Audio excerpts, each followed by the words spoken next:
Donasi dakwah Yufid. Yuk berikan amal jariah terbaik Anda untuk dakwah dan pendidikan Islam.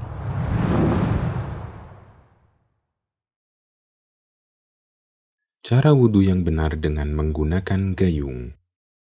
Bismillahirrahmanirrahim. Perkenankan kami berbagi tata cara wudhu yang sesuai sunnah.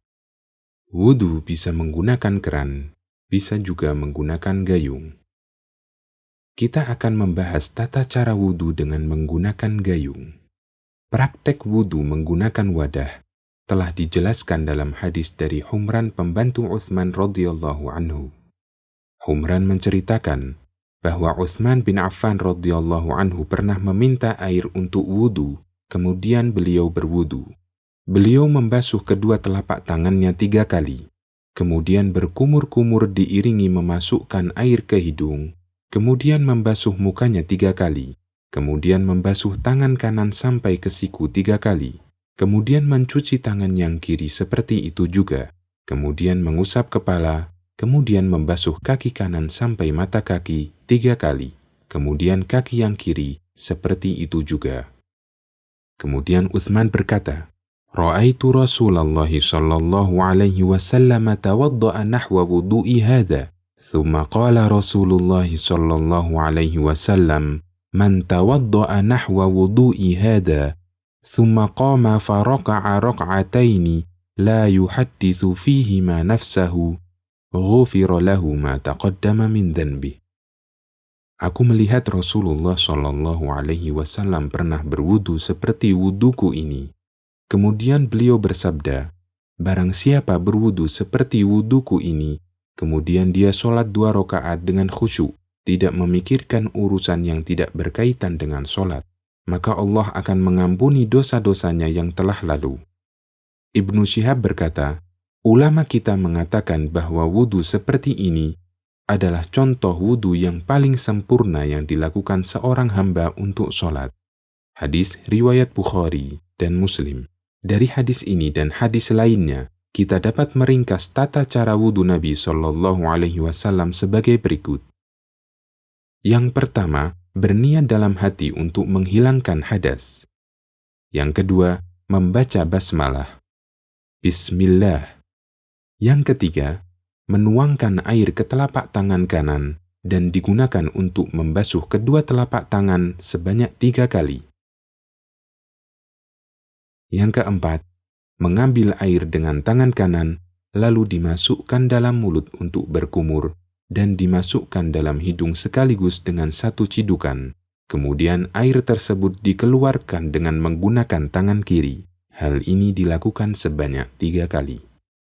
Yang kelima, membasuh seluruh wajah sebanyak 3 kali.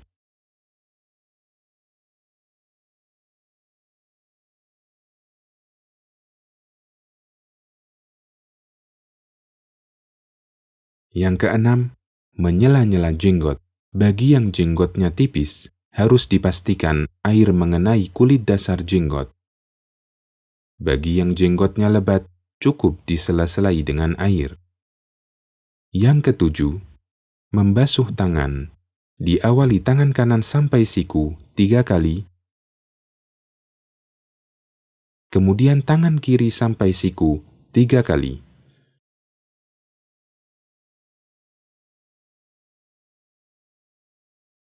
Yang kedelapan, mengusap kepala 1 kali dan termasuk di dalamnya telinga. Rasulullah Shallallahu Alaihi Wasallam bersabda, kedua telinga termasuk bagian dari kepala. Hadis riwayat Ibnu Majah disahihkan oleh Al-Albani. Tata caranya, telapak tangan yang basah diusapkan ke kepala mulai dari depan, ditarik ke belakang, kemudian kembali lagi ke depan.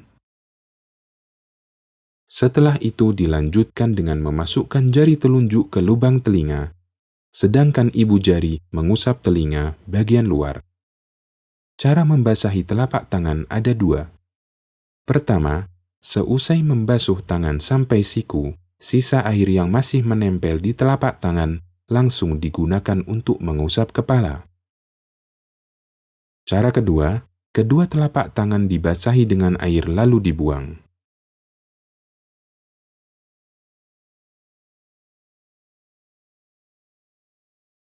Yang kesembilan, membasuh kaki 3 kali hingga ke mata kaki dengan mendahulukan kaki kanan sambil membersihkan sela-sela jemari kaki.